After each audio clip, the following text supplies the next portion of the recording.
Hello friends, I hope आप सब ठीक हो। मैं भी ठीक हूँ। तो हमने अपने बड़ों से, अपने दादा से, नाना से, नानी से भूतों की कितनी सारी स्टोरी सुनी है। मैंने तो सुनी है। मैं जब भी गांव जाती थी अपनी नानी से बोलती थी कि मुझे भूत की स्टोरी सुनाओ, मैं तो सिर्फ भूत की स्टोरी सुनूंगी। अपने दादा से भी सुनी है, दादी से भी सुनी है और बहुत सारे बुजुर्गों से जो भी मेरे घर पे उस वक्त हुआ करते थे। और सबसे मैंने एक चीज़ कॉमन सुनी है कि उन्होंने भूतों से बात करी है, या फिर भूतों से वो बहुत बीड़ी मांग रहे हैं भूत उनसे। ऐसी बहुत सारे किस्से मैंने सुने हैं। तो आज की जो स्टोरी है वो एक ऐसी इंट्रैक्शन पे है कि एक बंदा कैसे एक भूत से इंटरेक्ट करता है और उसकी लाइफ कितनी चेंज हो जाती है। तो स्टोरी सुनने से पहले मेरे चैनल को सब्सक्राइब कर दो ताकि मैं थोड़ा मोटिवेट हूँ और ऐसी वीडियोस बहुत दिल से बना सकूँ। तो चलो चलते हैं स्टोरी पे। ये स्टोरी दयाशंकर की है और ये स्टोरी है 2001 की। दयाशंकर ब्रिजराज भवन, कोटा का एक बहुत बड़ा भवन है ब्रिजराज भवन, जो कि 8030 में अंग्रेजों ने बनाया था अपने उठने बैठने के लिए। बट बाद में आज़ादी के बाद गवर्नमेंट ने इसको अपना एक होटल में कन्वर्ट कर दिया। तो वहाँ पे अब गार्ड्स वगैरह की ड्यूटी के लिए नियुक्ति होने लगी। तो सिक्योरिटी गार्ड का नाम था दयाशंकर, और दयाशंकर हड़बड़ाहट में अपनी जॉब छोड़ के भाग रहा था। वो उस जॉब को छोड़ के भाग रहा था जिसे उसकी डबल सैलरी मिल रही थी। बस वो भाग गया और उसकी जगह आया रवि। रवि से बोला गया कि यहाँ पे 3 शिफ्ट लगती हैं, डे शिफ्ट, दोपहर की शिफ्ट और नाइट शिफ्ट, और आपको यहाँ का हर शिफ्ट का डबल पैसा मिलेगा। तो आप पे डिपेंड है कि आप कितनी शिफ्ट करना चाहते हो। जो रवि था वो अपने घर का इकलौता कमाने वाला था। सारा खर्चा, हर चीज़ उसके ऊपर थी। तो उसने सोचा कि मैं 6 से 10 की ड्यूटी ले लेता हूँ तो मेरे लिए सही रहेगा। मैं अपना घर पे कितना हेल्प कर पाऊंगा और डबल पैसा मिल रहा है तो बहुत जल्दी हालात ठीक हो जाएंगे मेरे घर के। तो ऐसे ही वो 6 से 10 की ड्यूटी ले लेता है और अपना काम करने लगता है। वो बहुत खुश था क्योंकि उसको लग रहा था कि धीरे धीरे उसके घर के हालात ठीक हो जाएंगे। 1-1.5 महीना बीतता है। हाँ, उसकी सैलरी जितना उसने सोचा नहीं था उससे ज़्यादा आ रहा था उस ज़माने में। तो अब वो बहुत खुश था, हर चीज़ सही चल रही थी। वो इस जॉब से बिल्कुल हैप्पी था। अपनी नींद भी पूरी कर पा रहा था क्योंकि 8-8 घंटे की 3 शिफ्ट थी, तो वो बचे हुए 8 घंटों में सो ले रहा था। लेकिन एक टाइम ऐसा आया, जो छुट्टियों का टाइम होता है, हॉलीडे टाइम होता है ना बच्चों का, वैसे ही हॉलीडे टाइम आया समर का। तो रवि से बोला गया, रवि के मैनेजर ने रवि को बोला कि देखो, हमारा जो गार्ड था वो भी छुट्टियों में चला गया है। अब आपको बीच में रेस्ट करना पड़ेगा और नाइट शिफ्ट और डे शिफ्ट करनी पड़ेगी क्योंकि बहुत ज़्यादा अब हमारे होटल्स में विजिटर आने वाले हैं, घूमने के लिए आने वाले हैं। अब यहाँ लोग रुकेंगे और यही सीज़न है अर्निंग का, तो आपको रुकना ही पड़ेगा, ऑप्शन नहीं है। आप एक काम करो, आप बार बार घर जाते हो वो रहने दो, हम होटल में ही आपको एक रूम करा देंगे। रवि को कहते हैं ना कि जब आपके हाथ में पैसा नहीं होता ना तो आप अपने हक के लिए भी बोलने से डरते हो। तो रवि बोल नहीं पाता इस चीज़ को, बट मैनेजर समझ जाता है। वो बोलता है ठीक है, टेंशन मत लो, आपको इस चीज़ की डबल, आपको अच्छी इनकम मिल जाएगी, बढ़ा के ही हम देंगे आपको पैसा, आपसे अगर हम जानबूझ के शिफ्ट करा रहे हैं तो रवि अब खुश होता है कि चलो ठीक है, कुछ दिन की या कुछ महीने की बात है, बाद में जब उस शिफ्ट में बंदा आ जाएगा तो जो मेरी शिफ्ट चल रही थी मैं अपनी वही शिफ्ट ले लूँगा। अब रवि नाइट शिफ्ट करता है और सुबह की शिफ्ट करता है। जो दोपहर वाली शिफ्ट होती है उसमें वो सोता है। ऐसी एक दिन वो नाइट शिफ्ट कर रहा था। वो बस टहल रहा था और रात के 1:45 बज रहे थे। रवि को बहुत ज़्यादा नींद आ रही थी क्योंकि उसको अच्छे से सोए बहुत टाइम हो गया था। अब रवि सोच रहा है कि 1:45 तो हो गए हैं, अब कौन ही आएगा, थोड़ी देर सो लेता हूँ। उसके माइंड में ये चल रहा था और वो नींद में टहल रहा था। नींद में टहलते टहलते उसको भारी बूट्स की आवाज़ आने लगी।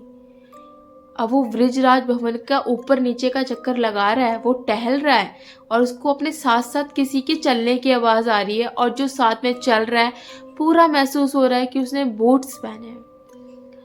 अब रवि अपने आसपास देखता है, आगे पीछे देखता है, कोई नहीं होता। अब उसे ऊपर वाले फ्लोर से एक लेडी के चिल्लाने की आवाज़ आती है। रवि भाग के जाता है उस लेडी के पास। वो लेडी डर से खड़ी होती है और रवि से बोलती है मेरे रूम में कोई है, जाके चेक करो, पता नहीं कौन है। तो रवि बोलता है कि क्या पता आपने अपने ही फैमिली मेम्बर को देख लिया हो। तो वो लेडी बोलती है नहीं नहीं, मैं अकेली आई हूँ, कोई नहीं आया मेरे साथ, मेरे रूम में कोई है। रवि जाके चेक करता है, वहाँ कोई भी नहीं होता। वो लेडी बताती है कि मैं सो रही थी, मुझे पहले बूट्स की आवाज़ आई, उसके बाद मैंने जब देखा तो वहाँ एक आदमी खड़ा था, बट फिर वो पता नहीं कहाँ गायब हो गया और मैं बस शोर मचाने लगी। तो रवि बोलता है मैडम मैं अब इसी फ्लोर में हूँ, कुछ होगा तो मैं यहीं हूँ, आप टेंशन मत लो, आप जाके सो जाओ। बट रवि अब भी नींद में था, क्योंकि उसकी नींद ऑब्वियसली आप अगर अब इतना टाइम डे नाइट शिफ्ट करोगे तो आपको नींद आएगी आएगी। तो अब रवि बहुत नींद में जा चुका है। अब वो सोच रहा है कि 2 तो बज गए हैं, 1 घंटे की नींद ले लेता हूँ, 2 से 3 तो कौन ही आएगा, कोई नहीं आ सकता। तो वो जाके अपनी चेयर पे बैठता है और सो जाता है। जैसे ही उसकी आंखें बंद होती हैं उसे एक खींच के चाटा पड़ता है। अब रवि को लगता है कि कहीं कोई आ तो नहीं गया, किसी ने मतलब देख तो नहीं लिया और मुझे चाटा तो नहीं मार दिया। वो ये चीज़ ना आंखें बंद करके सोच रहा है, बट जब वो आंखें खोलता है आसपास कोई नहीं होता। रवि को लगता है शायद मैं बहुत ज़्यादा सोच चुका हूँ, इसलिए ये मेरे को वहम हो रहा है।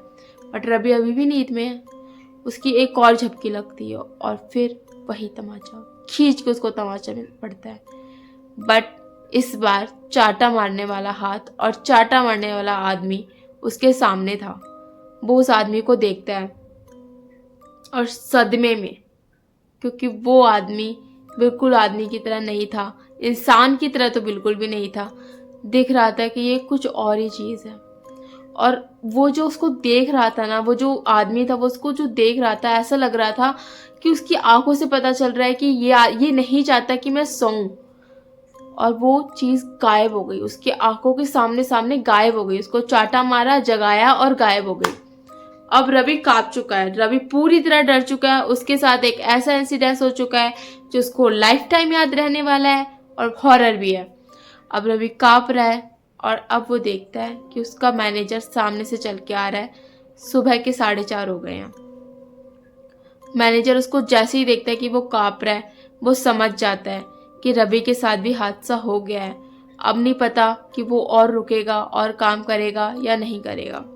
वो रवि से बात करता है और वो बताता है कि हाँ, ये चीज़ हर वक्त होती है। जो नाइट में यहाँ रुकता है वो ये चीज़ को जानता है और वो कभी सोता नहीं है, क्योंकि जिसने अपनी ड्यूटी से सोने की, अपनी काम चोरी की हरकत करता है उसको वो बंदा ज़रूर दिख जाता है। वो बंदा यहाँ पहले बॉडीगार्ड था और 80-30 में वो बॉडीगार्ड था, लेकिन 80 और बहुत साल उसने इस जगह पे काम किया। 80-57 का जो विद्रोह हुआ था उसमें उसकी डेथ हो गई थी। तो जब से लेके आज तक वो आत्मा यहीं भटकती है और अपना काम आज भी वो कर रही है विदाउट पे आउट एनी।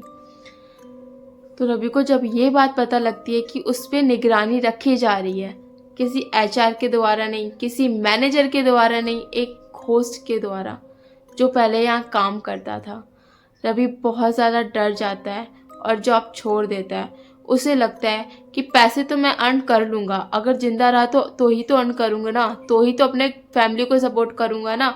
यहाँ तो मेरा मानसिक संतुलन बिगड़ जाएगा मैं ज़्यादा दिन रहा तो। रवि जॉब छोड़ देता है और अब तो बहुत ही कम न्यूज़ आती हैं कि हाँ ब्रिजराज भवन जो है वो हॉन्टेड है। बट हाँ, आर्टिकल्स अभी भी आपको गूगल पे मिल जाएंगे कि वो जगह हॉन्टेड है। बट आई होप आपको ये स्टोरी अच्छी लगी हो। ऐसे स्टोरी के लिए आप मेरा चैनल सब्सक्राइब करो एंड प्लीज़ यार लाइक करके जाओ। अगर वीडियो देख रहे हो तो प्लीज़ ज़्यादा वीडियो देखो ताकि मेरा थोड़ा वॉच टाइम बढ़े और मेरे को मोटिवेशन मिले। आई होप आपको ये वीडियो अच्छी लगी हो। Thank you for watching this video.